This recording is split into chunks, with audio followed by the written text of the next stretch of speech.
Olá, o nosso tema de hoje são os desfiles de escola de samba aqui de rua, sobretudo na origem da história de Bauru, a partir de um trabalho de conclusão de curso na Universidade Estadual Paulista, Unesp de Bauru, do jornalista João Paulo Fernandes. Independente Unida, uma história da mocidade da Vila Falcão. Vamos falar de escola, de desfile, de samba e de aglomeração, junção e unidade popular em relação às comunidades. Obrigado por você ter vindo aqui falar conosco. Eu que agradeço o convite, Nelson. Conta pra gente por que você escolheu especificamente a mocidade, além da tua relação durante o teu percurso junto à universidade, já com a comunidade daquela escola de samba, por favor. A escolha, a motivação, né, para escolher falar da mocidade foi justamente pela convivência, né? Eu comecei a participar da escola em 2016, né? Comecei a desfilar lá.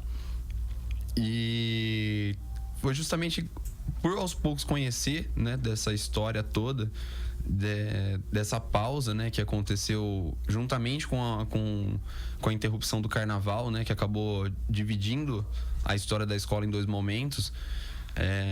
Isso me instigou a buscar saber mais sobre isso, né? Até por fazer parte da escola, por criar uma identificação muito forte.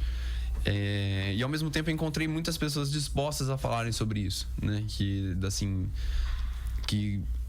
Por diversas vezes chegaram a mencionar o assunto, mesmo em conversas informais, né? Comentar de épocas passadas na mocidade, às vezes para traçar comparativos com o que acontece hoje, às vezes para traçar semelhanças, né?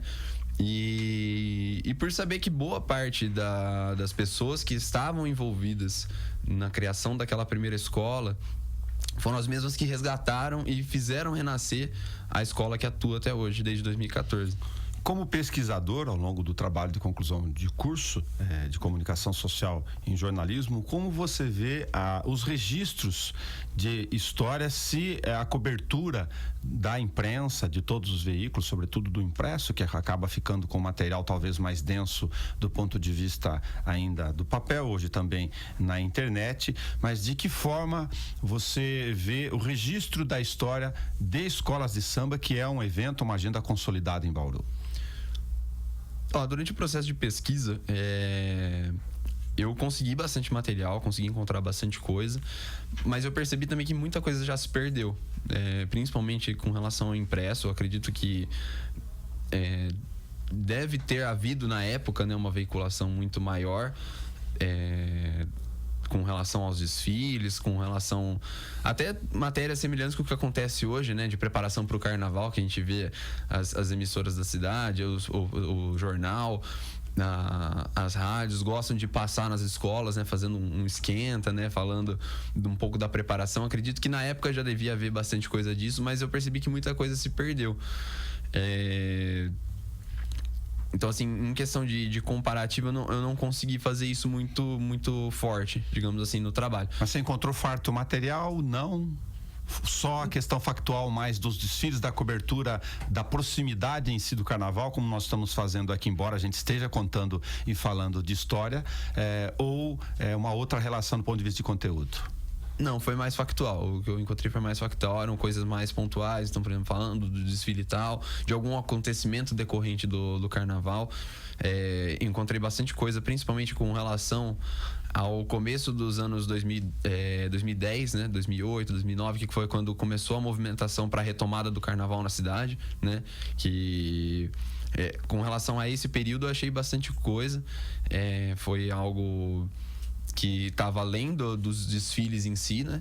Então, assim, mas a maioria é mais pontual, assim, sobre o desfile, sobre as datas, sobre... Só para fazer um registro histórico da sua citação, nós estamos falando aqui praticamente há 10 anos da retomada dos desfiles no Sambódromo de Bauru. Sambódromo de Bauru, que tem o início dos anos 90 com a sua instalação, lá em 91, né, na gestão de Antônio Iso Filho, primeiro mandato, e depois, nos anos 2000, em função de uma série de questões administrativas, crise mais aguda da questão financeira da cidade, o carnaval ficou alguns anos sem desfile no Sambódromo. Sim. Neste caso, a Mocidade Independente da Vila Falcão, que era o nome que a gente comentava ontem, você fala a divisão de duas facetas de história dela. Por que você demarca esta divisão em dois tempos? Assim, dentro da escola eu sinto por parte de alguns integrantes essa resistência, né? Mas assim, eu considero que são duas escolas distintas, né?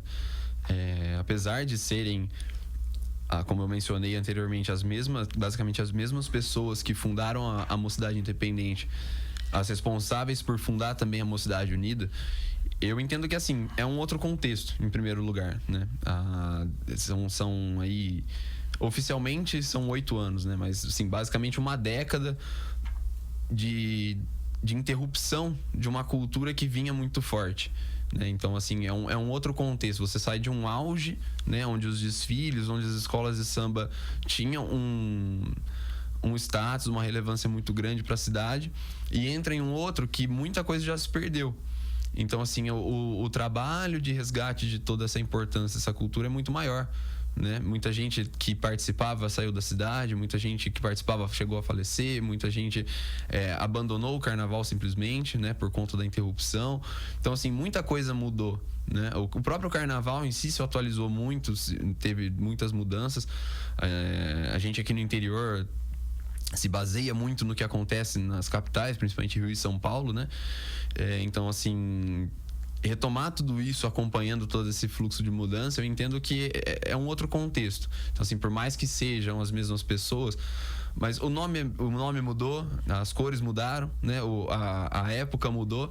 Então eu gosto de dividir por conta disso. Mas eu entendo que é uma linha tênue ali, né, entre as... Como você fez uma pesquisa para contar essa história em dois tempos, centrando na essência dela, o que você conseguiu vislumbrar sobre, para aqueles que não têm esse registro histórico e não tiveram essa curiosidade, para a gente ajudar nessa memorização do carnaval antes do período, em uma fase em que os desfiles, por exemplo, eram de rua na Nações Unidas, salvo engano, né? Naquele período, até os anos 90, em que ele se dirige para o Sambódromo. Com as pesquisas e tudo, eu descobri que, na verdade, o carnaval aqui em Bauru, ele começou... Quando começaram os desfiles de rua, né? Eram basicamente localizados aqui no centro, né? Pegavam ali a Batista de Carvalho, subia para Rodrigues Alves, fazia ali um percurso... digamos assim, restrito até. E depois, conforme o avanço da década de 70, né, que os desfiles começaram a ganhar uma proporção maior, esse desfile começou a migrar e pegar mais realmente a Rodrigues Alves, né? A avenida começou a ser fechada ali nos dias de desfile e as escolas percorriam um determinado trajeto dentro da avenida, né? E isso foi durante basicamente toda a década de 70, né? Até que se percebeu que por conta, inclusive, de questões como o semáforo, né? Outras coisas que impediam a passagem dos carros por conta da altura e tudo mais, eles precisaram escolher um outro local que fosse um pouco mais aberto, que fosse mais favorável nesse sentido, né? E aí sim migraram os desfiles para Nações Unidas, que na época era uma avenida relativamente nova, né? E já mais extensa, tanto em questão de largura quanto de... Canteiro central. Tinha um canteiro central, né? Então o pessoal optou por mudar para lá. E ali, assim... Isso por unanimidade de todas as pessoas que eu conversei, entrevistei. Foi, assim, a época realmente auge do carnaval aqui na cidade, dos desfiles que alcançaram, assim, um patamar, inclusive, por relatos das próprias pessoas, comparável, inclusive, com São Paulo, que na época estava, digamos assim, evoluindo ao mesmo passo que Bauru, né? As pessoas podem se perguntar no trabalho de pesquisa de jornalismo que peso tem a entrevista presencial. No teu caso, você tinha uma vantagem considerável aqui, pensando como ferramenta de relação no jornalismo. Além de você estar lá na escola, você participa da comunidade junto aos últimos anos. As pessoas têm entusiasmo de contar a história da sua escola, dos seus problemas, das suas dificuldades, mas enfim, das suas virtudes, dessa reunião comunitária em mais de uma frente? Muita. Principalmente esse pessoal que desde da Mocidade Independente já estava envolvido com a escola, né? o sentimento de pertencimento, de identificação, a gente percebe que é muito grande. E você dá a oportunidade para essa pessoa falar sobre isso, nossa, assim, eu não tive uma negativa sequer de qualquer um que eu cheguei a abordar, né, como demonstrando interesse que contribuísse com a pesquisa, com o livro, né? E assim, prontamente todo mundo respondeu: não, a gente participa e aceita. E assim, você vê que realmente é uma coisa que faz bem para essa comunidade resgatar o que foi a história da antiga escola, né? Sim. Porque é muita coisa. Basicamente todo mundo aprendeu o que aprendeu, vivenciou o que vivenciou no carnaval a partir da Mocidade Independente, né? O pessoal que está hoje atuando na Mocidade Unida, né? E até o sentimento de, nossa, eu fundei aquilo ali, né? Eu participei para fazer essa escola se tornar realidade, né? Para quem não sabe, no registro histórico necessário, a antiga Mocidade da Vila Falcão, ela tem uma cisão de uma disputa, de uma série de dificuldades de convivência interna, e essas dificuldades ou obstáculos acabaram demarcando um período de dificuldades e de realização, inclusive, do carnaval por conta da escola, que chega num determinado momento e não consegue nem colocar o seu time de alas e carros alegóricos e bateria no sambódromo. Sim, foi basicamente isso. A partir dos final dos anos 90, né? Acontece um episódio de troca de diretoria ali e essa diretoria que assume acaba entrando em conflito com o restante da escola por diversos fatores, e aos poucos a escola vai sentindo esse desgaste, né? Porque se você não consegue consolidar uma liderança, uma gestão forte, né, que tem o apoio dos demais integrantes, fica complicado realmente você atuar, né? Até quando você tem o apoio, você tem uma base forte, né, na gestão da escola, a gente sempre vivencia algumas dificuldades, alguns conflitos normais da convivência, né? Mas quando você já não tem esse apoio, o negócio fica ainda mais difícil, né? E isso foi desgastando cada vez mais a relação dentro da escola, principalmente no que diz respeito à diretoria como um todo. E aos poucos a escola foi desintegrando, gente foi desistindo de participar por conta de atitudes um tanto quanto autoritárias, digamos assim, da gestão presidencial, e outras coisas que foram aos poucos desfazendo o time, né? E a escola com isso foi perdendo muita força, né? E até a entrada dos anos 2000 já tinha perdido muita qualidade nos desfiles, a escola tinha dificuldade até em agregar gente para levar para a avenida, né? Foi um período bem, assim, digamos, tenso na história da Mocidade Independente, que muita gente fica até triste de lembrar. João Paulo, para quem não tem convivência dentro do barracão, na preparação do carnaval, talvez não tenha a ideia de que tem uma necessidade de organização natural, de separação de tarefas das bordadeiras, daquelas que são costureiras, daqueles que mexem com cola, com papel, com tecido, que mexem com ferragem, soldadores, construção de carros alegóricos, os desenhistas, a concepção em si da ideia do enredo, a pesquisa para sinopse, enfim, uma série de elementos que sem eles e a divisão dessas tarefas e a organização dela, é impossível pensar que a escola saia com alguma qualidade no desfile. Sim, com certeza. Como eu mencionei também anteriormente, a gente segue a estrutura aqui nas escolas muito baseado no modelo que a gente vê em São Paulo, Rio de Janeiro. E é bem isso mesmo, a escola toda é dividida em diversas equipes, né? Em várias frentes. Então a gente tem a equipe que cuida das alegorias, né? Dentro do barracão, agora nessa fase final que a gente está se aproximando realmente dos desfiles, né? Tem toda uma equipe que vem há meses já trabalhando na confecção dos carros, né? Tudo dividido em parte de solda, em parte das estruturas em si, o pessoal que fica fazendo as fantasias, né? Corta tecido, costura, cola, lantejoula, cola, o que for precisar de colocar de adereço nas roupas.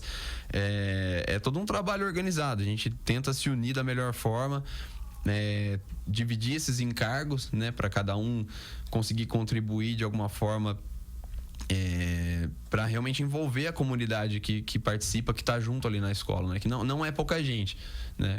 Ainda bem, assim, por sorte a gente tem muita gente envolvida, muita gente que gosta da escola.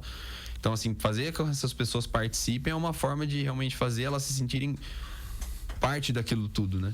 Agora nós temos, vou fazer um parênteses aqui, nós temos o desfile de escola de samba, né? O começo do ano, a preparação toda aí em Bauru, de um período, eu tô aqui desde o final dos anos 80, e me lembro que tinha, por exemplo, uma casa que tocava samba com apresentações inclusive de música ao vivo, grupos de samba e de pagode depois numa outra fase. Eu lembro da Sandália de Prata aqui como um dado de memória aqui no centro da cidade. Mas hoje a gente tem eventos esparsos, tem grupos de samba, todas as escolas, não são poucas, têm os seus grupos, têm os ritmistas. É impressão ou agenda pós-carnaval relacionada efetivamente ao samba ou pagode não tem a mesma dimensão do que os anos anteriores? Com relação assim, durante o período de carnaval, lógico, eventos que envolvem o samba, né, quase triplicam, né? São muito mais requisitados, né? Mas ao longo do ano a gente tem bastante, assim, eventos na cidade que... Não eventos em si, né? Mas assim, a gente tem bastante casas, bastante locais que agregam atrações relacionadas ao samba. Que incluem o samba em sua programação. Tem diversos bares aqui em Bauru que normalmente, assim, via de regra, os grupos que são chamados para tocar lá são de pagode, são de samba. As próprias escolas de samba, né, promovem diversos eventos. A Mocidade, inclusive, um exemplo disso, promove eventos ao longo do ano todo. E basicamente todas as atrações são grupos de samba e pagode. Assim, claro que tem muito menos visibilidade, digamos assim, atualmente do que, por exemplo, o sertanejo, né? Na cidade está muito mais forte hoje em dia, tem casas muito mais populares que trazem esse tipo de atração, né? Mas tem ao longo do ano inteiro, que é um pouco menos... durante o carnaval ganha uma visibilidade um pouco maior, né? Como você é baterista, tá lá como coordenador da bateria, né, chamado mestre de bateria, na função tradicional da divisão das tarefas na escola. Que impressão você tem para transferir para a gente em relação à formação de ritmistas? Se tem uma moçadinha que gosta de ir lá aprender o tamborim, que é mais difícil nas suas divisões, o surdo, a caixa, enfim, o ripinique, ou tem uma turma base que são aqueles ritmistas que já dominam e dão a segurança do ponto de vista rítmico para o desfile, e você vai mesclando essa relação? A gente tem um grupo fixo, né? Digamos assim, um grupo de base, né? Que são alguns ritmistas que já tocam na escola desde que ela iniciou as atividades em 2014, né? Mas assim, a bateria está em constante mudança, né? Sempre sai gente, entra gente nova. E lá na Mocidade, sei que outras escolas aqui em Bauru também adotam essa iniciativa, mas lá na Mocidade a gente tenta começar as atividades no ano sempre muito cedo com a bateria, justamente para incentivar a entrada de novos integrantes, né? Então eu costumo, desde que eu assumi lá como mestre, eu procuro começar as atividades, por exemplo, já em maio, né? Mais ou menos abril, para justamente dar alguns meses como posso dizer, de entrada justamente para novos ritmistas. E isso vai desde criança que tem vontade de aprender algum instrumento até gente que já tem mais idade, mas que tá meio enferrujado, pegar já tocava. A mão direitinho. Exatamente, para entrar para bateria. Então a gente faz esse trabalho de formação, ensina o instrumento que a pessoa quer aprender, ensina a parte rítmica, ensina de tudo um pouco, para justamente agregar, porque infelizmente, assim, apesar de ter um grupo ali, digamos, consolidado, como você mencionou, que está sempre junto com a bateria, que todo ano desfila com a gente, mas assim, ainda em Bauru é muito difícil, é muito escassa essa quantidade de ritmistas para qualquer escola, para qualquer bloco, né? A gente tem bastante gente que toca, mas assim, em comparação ao número de agremiações que descem na avenida, é muito pouco. Então a gente tem muito ritmista que desce em 2, 3 escolas, né, no carnaval, justamente para conseguir ajudar as outras baterias, porque se sair em uma só, a outra fica sem, né? É fundamental no nosso estilo de formação usar o surdo de primeira, segunda e terceira por causa da resposta ou não? Sim, sim. A gente utiliza as 3 linhas de surdo lá. A formação da bateria da mocidade é a formação base, né? Digamos assim, obrigatória, né? Então a gente tem as 3 linhas de surdo, repique, ou repinique, como o pessoal gosta de dizer também, as caixas, tamborins e chocalhos. Legal, João Paulo Fernandes, fique à vontade, por favor, para complementar alguma questão que eu tenha deixado de fora em relação ao teu trabalho de conclusão de curso de comunicação social na Unesp Bauru, Independente Unida, uma história da mocidade da Vila Falcão. Com relação ao trabalho, assim, quem tiver interesse em saber mais, eu pretendo, ainda estou elaborando como vai ser essa veiculação, mas eu pretendo organizar um lançamento para a obra, não sei ainda se formato virtual, se realmente impresso, ainda estou cogitando aí as possibilidades, mas assim, quem tiver interesse em saber mais, eu estou à disposição. Acredito que a própria mocidade também tem bastante gente que toparia falar sobre o assunto, eu sou prova disso. Mas eu queria pedir licença, na verdade, Nelson, para falar, fazer um apelo, na verdade, com relação ao carnaval. Acho que a gente está passando por um momento, assim, de... o pessoal está tendo maus olhares com relação ao carnaval, né? Eu acho que, assim, eu queria convidar quem não conhece para ir conhecer, né? Muita gente tem sido muito questionado com relação principalmente às verbas, né? O repasse de verbas por parte da prefeitura para os desfiles. Eu acho que, assim, dizer que o carnaval é um investimento ruim para a cidade é um equívoco. Eu acho que quem não conhece devia chegar nas escolas para conhecer, para ver realmente o retorno que isso traz, não só para as comunidades dentro da escola, né, de pessoas que às vezes são empregadas durante o período do carnaval para ajudar com atividades como solda, montagem de barracão e tudo mais, mas assim, por tudo que o carnaval movimenta na cidade, em questão de comércio, em questão de hotelaria e tudo mais, e assim, buscar conhecer realmente, ver que as pessoas que estão ali não estão simplesmente para se beneficiar disso, né? Muito pelo contrário, tem todo um trabalho, tem toda uma seriedade, uma responsabilidade com relação a isso. E, lógico, abrir para quem quiser participar, quem tiver interesse. Todas as escolas, acredito que vão receber qualquer um com muita felicidade, com muita disposição, porque a gente quer sempre fortalecer o nosso carnaval aqui em Bauru, que já foi muito importante, e a gente quer que recobre esse status aqui na cidade. Que história a mocidade vai contar esse ano na Avenida? Esse ano o nosso enredo é Yuvacai, a história do mundo segundo o povo terena. É a narração sobre a origem do mundo, né, segundo a comunidade terena, que é uma comunidade indígena habitante aqui da região, na verdade, da cidade natural da cidade de Avaí, né? Eles são, eu sei que Aldeia Araribá. Eu sei que eles são a etnia em si é originária, parece que do Mato Grosso do Sul, não me lembro ao certo. Mas a gente tem alguns remanescentes aqui em Avaí, né? Tem uma comunidade aqui em Avaí, e a gente resolveu pesquisar e dar essa visibilidade para eles, tentando contar um pouco das tradições deles, né? Na Avenida, sobre a criação do mundo, que é uma história bem interessante, inclusive. Muito legal, obrigado ao João Paulo Fernandes, que conversou conosco pela Rádio Câmara e a TV Câmara, pelos canais 10 da NET e 60.3 UHF Digital. Você que está na internet pode encontrar esse espaço aberto na íntegra para procurar também na página do YouTube.